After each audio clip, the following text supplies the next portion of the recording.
Assalamualaikum warahmatullahi wabarakatuh.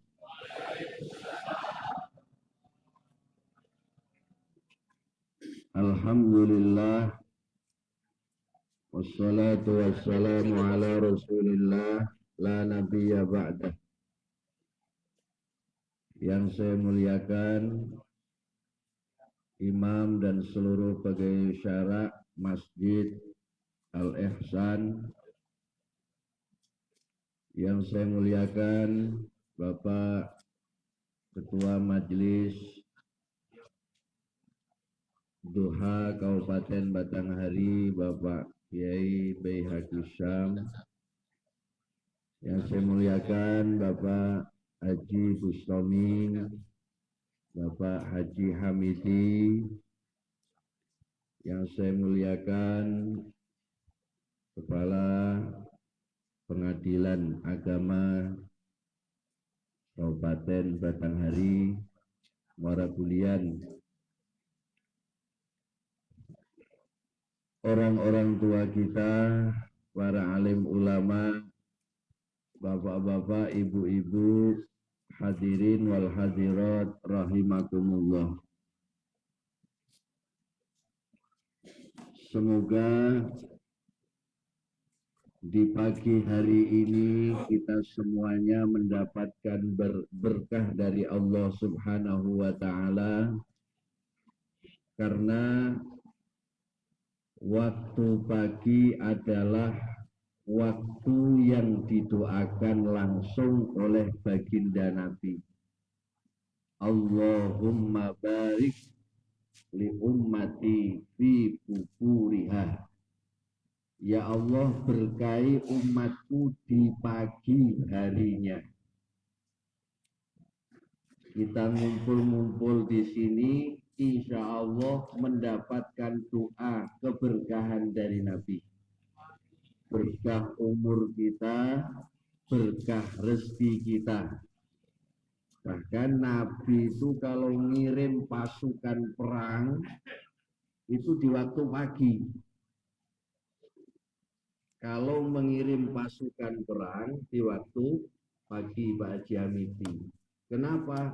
Waktu pagi adalah waktu yang masih semangat-semangatnya.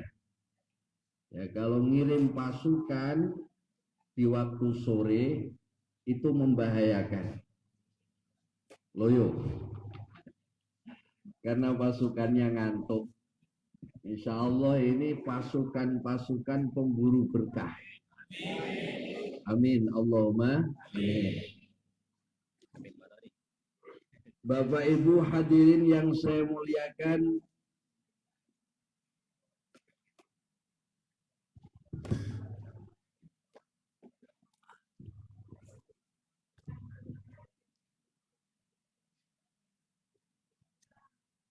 pada kesempatan pagi hari ini saya ingin menyampaikan hakikatul izzah, hakikat kemuliaan.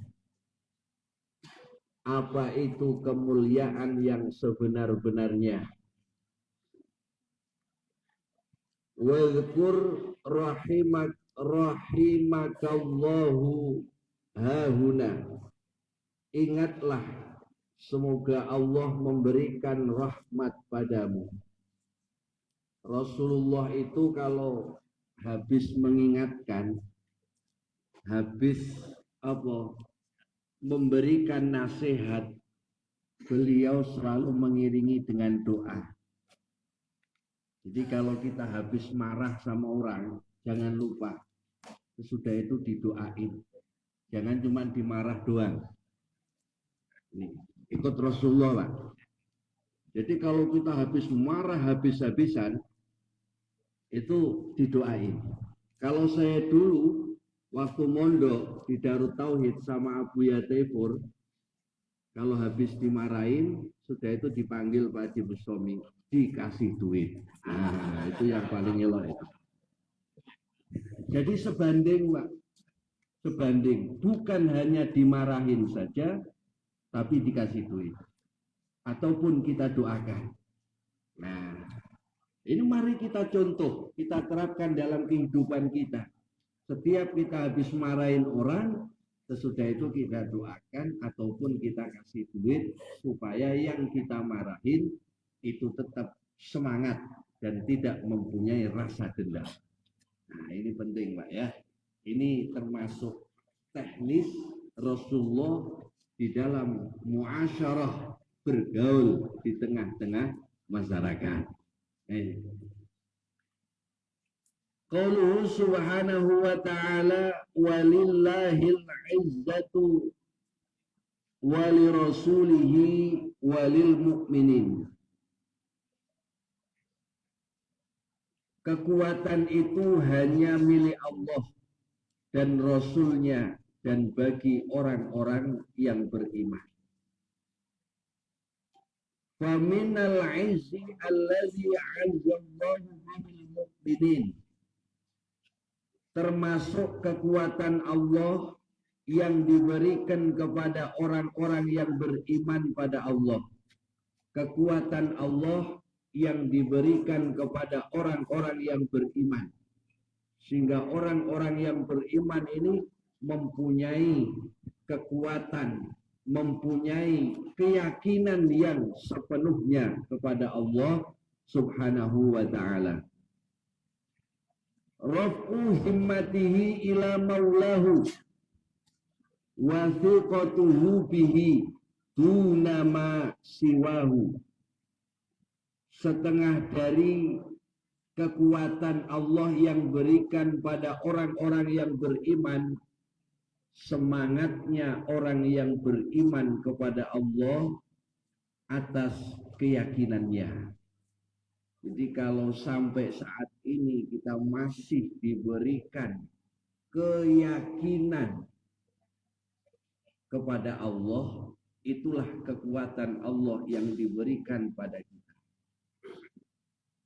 Iman itu apa? Iman itu artinya yakin. Yakin, ainul yakin, hakul yakin. Ada tiga itu. Ada yakin, ainul yakin, terakhir hakul yakin. Yakin, percaya pada Allah.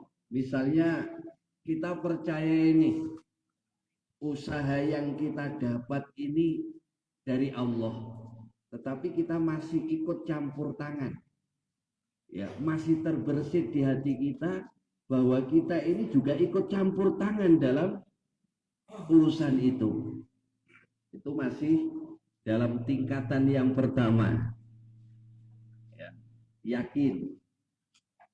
Kemudian ainul yakin, ainul yakini cahaya basirah, cahaya hati kita, bahwa semua yang kita dapat ini kita yakin sepenuhnya dari Allah. Yang terakhir apa? Hakul yakin. Ini tingkatan yakin yang paling tinggi, bahwa tidak ada sekejap mata pun kecuali semua atas pemberian Allah Subhanahu wa ta'ala. Ada yakin, ada apa? Ainul yakin, ada hakul yakin. Nah, percaya, yakin pada Allah Subhanahu wa ta'ala. Ini kekuatan yang Allah berikan. Makanya kenapa di zaman penjajahan dulu bambu runcing berani melawan Meriam. Ini selain Meriam Belina.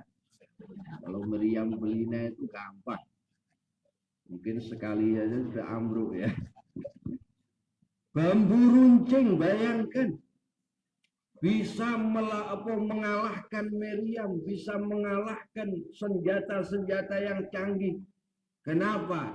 Karena orang-orang dulu betul-betul yakin, walaupun keterbatasan senjata, tetapi Allah akan selalu bersamanya.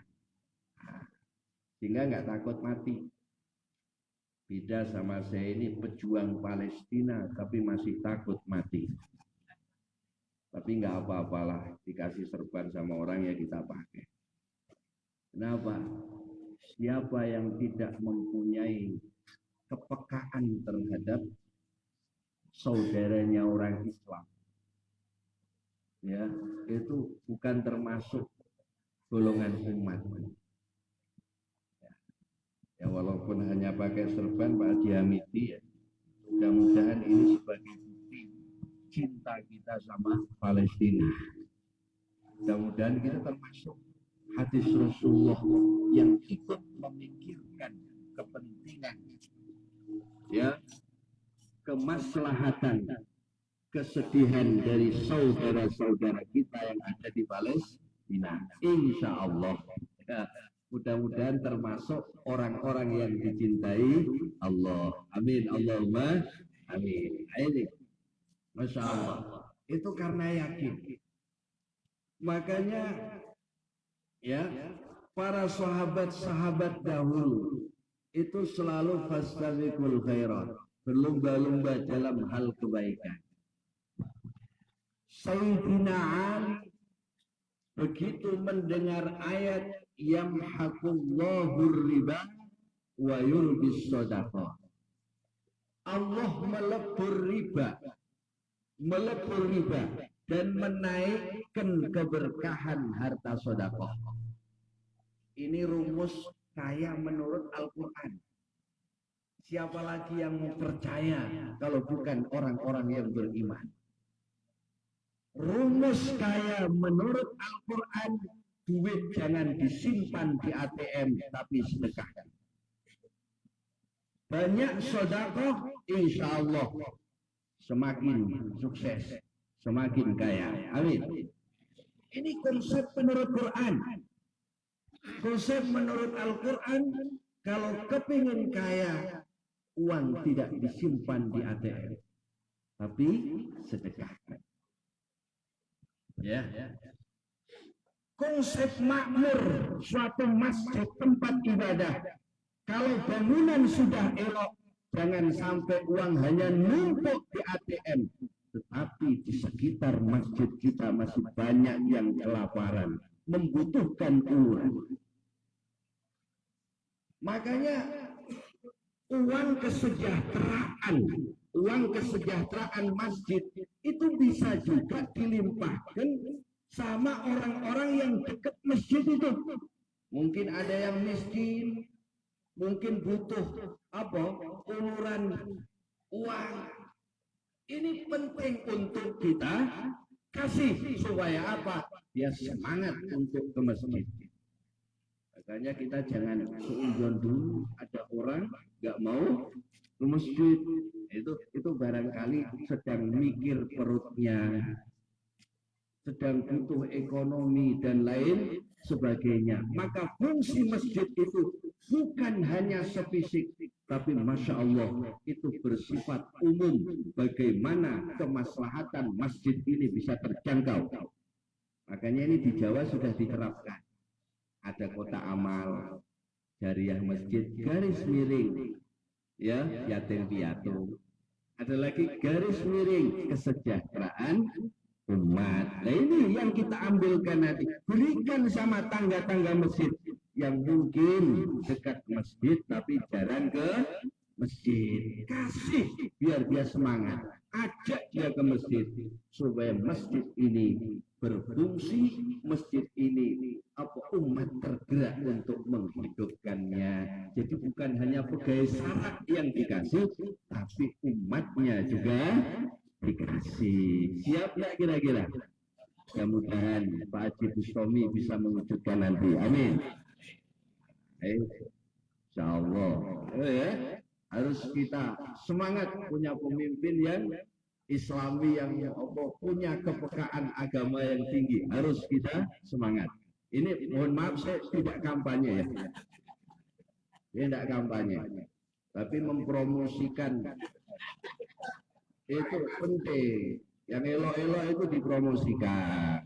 Sebab begini Pak, orang elok, bagus, jujur, tidak punya duit, susah jadinya. Betul nggak kira-kira? Makanya biar beliau ini selalu lurus. Ayo kita yang punya duit ini keluarkan, bantu beliau. Siap kira-kira? Nah, mohon maaf ya. Ini saya nggak kampanye Pak ya, promosi. Promosi saja kan nggak apa-apa Pak ya. Kan apa-apa ya. Iya. Kita mempromosikan juga nggak apa-apa. Tapi bukan kampanye saya. Mohon maaf ya. Jangan disalah artikan. Masya Allah. Masya Allah.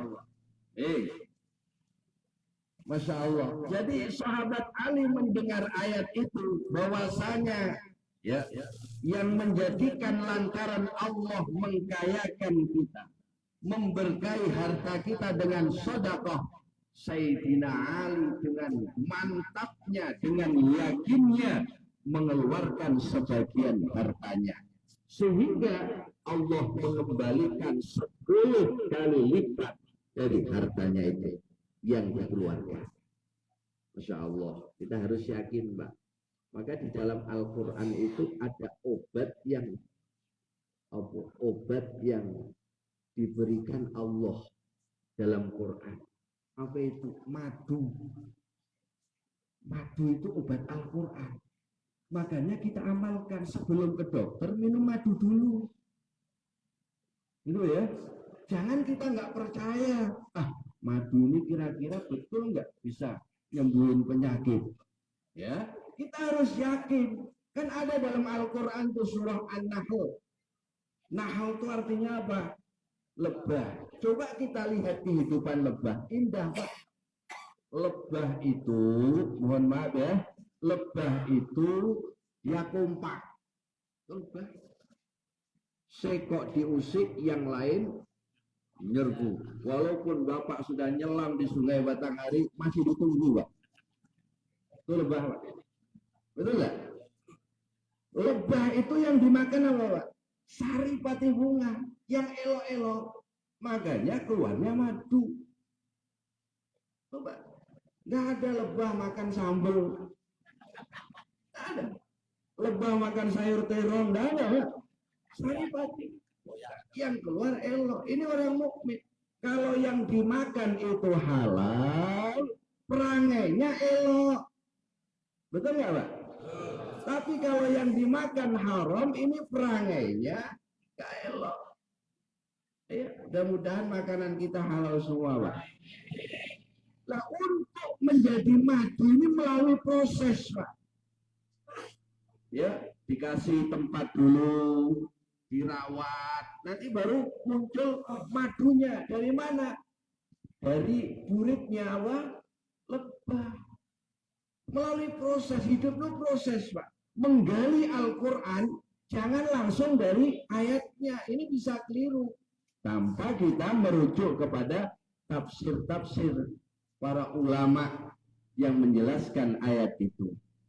Nih kalau langsung bahaya. Diibaratkan kita mau minum madu, langsung kita nyedot di buritnya lebah. Tersengat gak kira-kira? Iya. Makanya kadang ada orang itu yang tersengat. Kenapa? Karena memahami ayat tidak melalui penjelasan para ulama-ulama. Langsung di ayat itu. Akhirnya tersengat, salah penafsiran. Hati-hati Pak. Ayat Quran. Makanya kita harus ngamalin Pak ya. Di sini ada yang punya madu. Di rumah ada semua ya. Tidak berani Pak. Ya, madu asli Pak. Ayo ini. Ini madu Pak. Ada. Nah, menurut Al-Quran madu yang membawa kesehatan itu madu asli. Nah sekarang ini madu maaf sudah banyak diotak-atik oleh manusia hanya untuk mencarikan keuntungan sesaat. Ini yang merusak.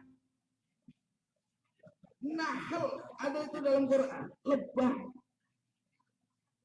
Ya, ini yang merusak.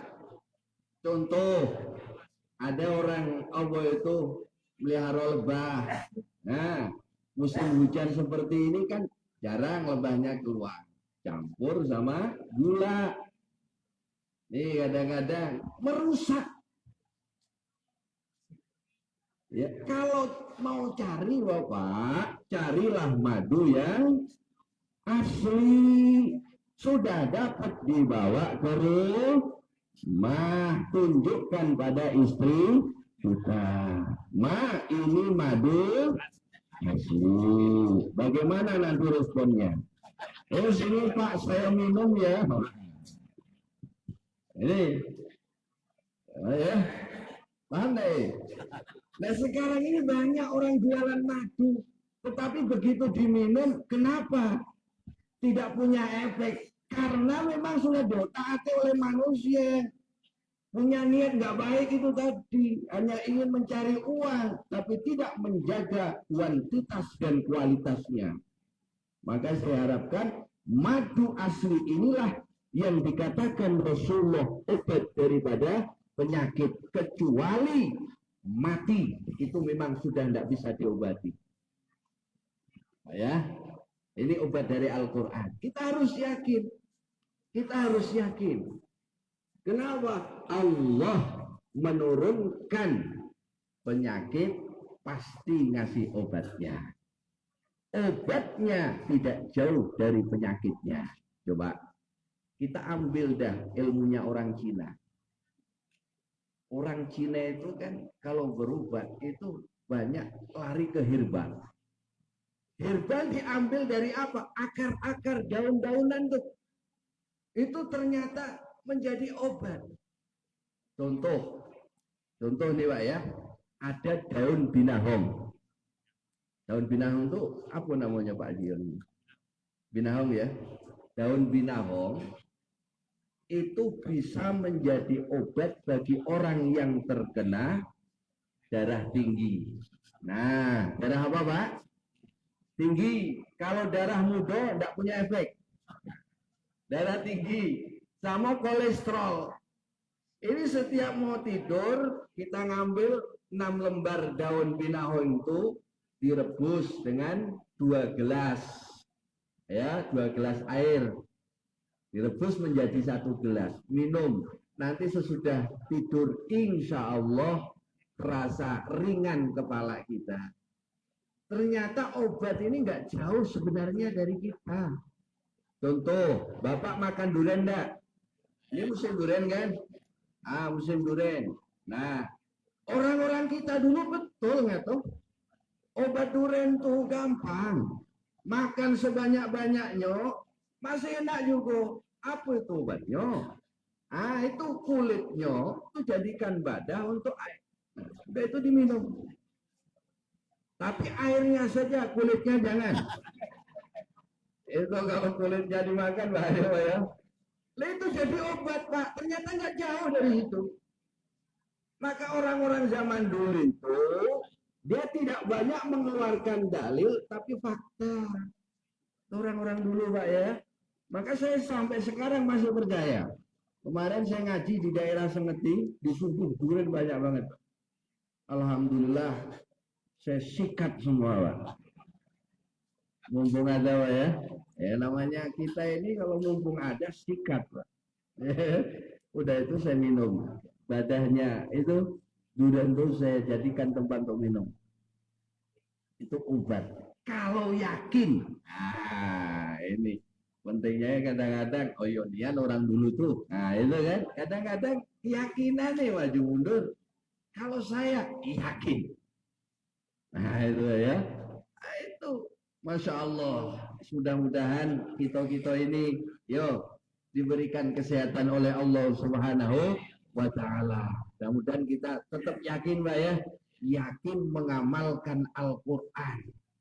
Yakin memahami isi kandungan Al-Quran. Bahwasanya orang-orang Bani Israel itu Yahudi kecil. Yahudi besarnya itu Amerika. Sekalipun Palestina mungkin dihancurkan oleh pasukan Israel, tapi insya Allah Palestina tetap akan menang. Sebab kalau Palestina hancur sudah tidak ada lagi kiamat Pak.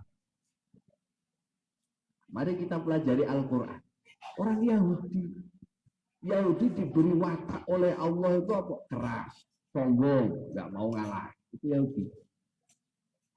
Makanya apa? Pasukan Hamas itu memancing kemarahan orang Yahudi.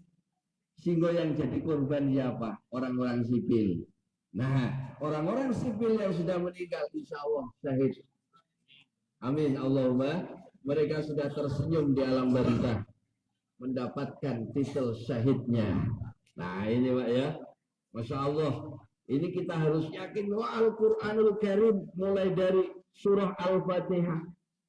Al-Fatihah saja dijelaskan oleh para ulama. Itu khasiatnya luar biasa Pak. Mengamalkan hadis Rasulullah, Al-Fatihatu lima quri'atlah. Membaca Al-Fatihah sesuai niatnya. Ya Allah, beri panjang umur, rezeki yang lancar. Al-Fatihah. Bismillahirrahmanirrahim. Sampai walad. Ini kalau yakin, Masya Allah, Pak. Masya Allah. Maka saya sering menyampaikan ke sebagian wali-wali santri. Yang mana anaknya itu mungkin waktu masuk baru, tahun ajaran baru, ada yang belum kerasa. Saya kasih amalan nih. Amalannya Pak, baca Al-Fatihah setiap baca sholat. Sebut anaknya sama ibunya. Alhamdulillah banyak yang berhasil. Tapi juga harus berusaha. Jangan dikirimi Fatihah, tapi tiap hari ditengok terus. Ya anak kita enggak terasa. Jadi doa itu penting, usaha juga penting. Penting Pak. Jadi kadang-kadang ada orang terbelit utang. Terbelit utang datang ke kita. Kasih amalan, baca sholat Jibril 1000 kali. Yo, genap 1 bulan kok makin banyak utangnya. Kita perlu juga usaha Pak. Ya bagi yang mampu gini, saya punya itu teman Pak Haji Hamidi itu. Nah itu nampaknya seprofesi sama kamu itu. Kamu itu karena bangkrut karena apa? Apa ikan kamu musim banjir ini banyak apa? Yang mati. Nah, coba saya punya teman tuh Pak Haji Hamidi itu. Dia juga jualan bibit ikan. Coba kau tanya ke sana itu. Mudah-mudahan dia bisa membantu. Nah, begitu datang sama Pak Hamidi dibantu bibit ikan. Nah, kemudian kasih amalan lah. Insya Allah sukses. Itu lagi. Jangan dikasih amalan toh, tapi misalnya ada orang datang mengeluhkan tentang utangnya. Suruh baca Al-Waqiah sampai 14 kali ya, habis asal ya. Nah, nanti ditunggu-tunggu nggak lunas-lunas. Bapak bilang aja, saya punya teman di sana. Namanya Pak Haji Bustami. Nah, coba kau melobi dia, kira-kira bisa bantu enggak? Nah, sama Pak Haji Bustami, setelah didatangi oleh beliau, saran dari saya dibantu. Nah, sudah dibantu, bisa keluar dari masalah, baru dikasih doa, biar tambah yakinnya. Itu ya, paham ya? Nah, seperti itu. Sama seperti Rasulullah. Rasulullah itu kalau mau nyolati jenazah itu selalu nanya dulu Rasulullah. Alaihi dainun. Apakah mayat ini punya hutang? Apakah mayat ini punya hutang? Tanya dulu. Jadi ini penting. Sebelum orang disolati, ini tengok dulu punya hutang enggak ini? Karena hutang ini bisa menghalangi dari mendapatkan syafaat Rasulullah. Itu punya utang nggak ini? Kan? Ini harus ditengok dulu, Pak. Harus ditengok punya utang nggak. Kalau punya utang bersihkan dulu, lunasi dulu kepada siapa dia berhutang. Nah itu ya, walaupun hanya Rp1.000, Rp2.000, namanya utang tetap utang. Jadi ketika sahabat itu menjawab, ya Rasulullah, alaihi dinaroni, ini jenazah punya hutang 2 dinar. Kalau dulu Rasulullah masih susah-susahnya, Rasulullah mengatakan, shollu ala sahibikum, sholati temanmu. Saya nggak mau nyolati karena ini jenazah punya hutang. Siapa sahabat-sahabat yang mampu melunasi hutang ini jenazah? Saya ya Rasulullah, sahabat Abu Bakar. Saya Rasulullah, sahabat Umar, berebut ingin membantu melunasi hutang itu jenazah. Setelah dibayar lunas hutangnya, Rasulullah baru mau menyolati. Ini penting bagi tokoh-tokoh agama kalau ada orang misalnya mati bunuh diri. Ini tokoh-tokoh agamanya jangan menyolati semua. Ada yang nggak mau nyolati. Ini memang dia ngerti dalil. Kenapa? Supaya keluarganya itu dia mikir. Ada apa sifat jerah. Nanti kalau saya mati bunuh diri, ulama-ulama nggak mau nyolatin saya. Tapi jangan semua. Jangan semua. Misalnya Pak Haji Hamidi tidak mau nyolati. Pak Haji Bustami yang nyolati. Kan? Lah, kenapa Pak Haji Bustami ikut nyolati? Begini Pak. Karena yang mati itu mungkin dia. Keluarga dia mungkin begitu disolati oleh Pak Haji Bustami, dia merasa puas. Sehingga yang tadinya dia perangainya buruk, kemudian bertaubat pada Allah Subhanahu wa ta'ala. Begitu. Maka Rasulullah itu kalau kalau mengiring jenazah, coba lihat dalam Al-Berjanji itu Pak ya, berjanji nasah. Ada itu. Rasulullah itu kalau ngiring jenazah itu di depan. Ya supaya apa? Keluarganya marem. Kalau sekarang kebalikannya di belakang. Kalau dekat rumah mampir ke rumahnya, nggak keluar lagi. Rasulullah di depan itu. Kalau mimpin jenazah di depan, mimpin perang beliau selalu berada di depan. Tapi kalau berjalan Rasulullah itu selalu di belakang, jalan biasa. Kenapa? Karena supaya orang-orang itu kalau mau bermaksiat mikir-mikir, di belakang ada Rasulullah, nggak jadi maksiat. Makanya jadi pemimpin itu seperti itu. Enaknya di belakang. Jangan di depan terus nanti bahaya, sudah jadi ndak ingat rakyatnya. Betul enggak? Harus di belakang, turun ke kampung-kampung, nengok-nengok mana yang susah, ya kan? Harus di belakang. Itu pemimpin. Rasulullah di belakang. Nah, itu Pak ya.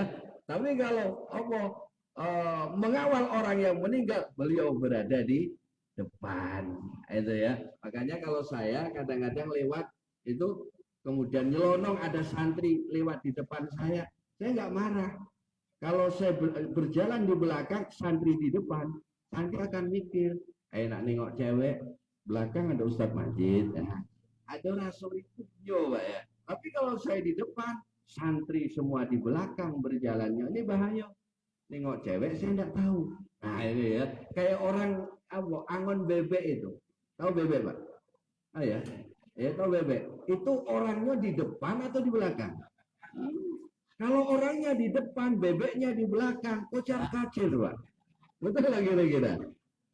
Betul, kocar kacir. Makanya Rasulullah ya kadang beliau berada di belakang. Akhirnya apa? Umat ini bisa kuat.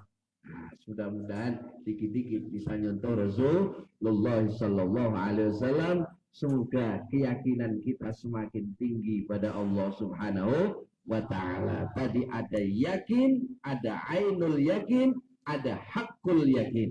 Insyaallah mudah-mudahan barokah. Amin Allahumma amin. Cukup sekian, kurang lebihnya mohon dimaafkan. Apa yang saya sampaikan mungkin banyak kekeliruannya. Saya mohon maaf yang sebesar-besarnya. Wassalamualaikum warahmatullahi wabarakatuh.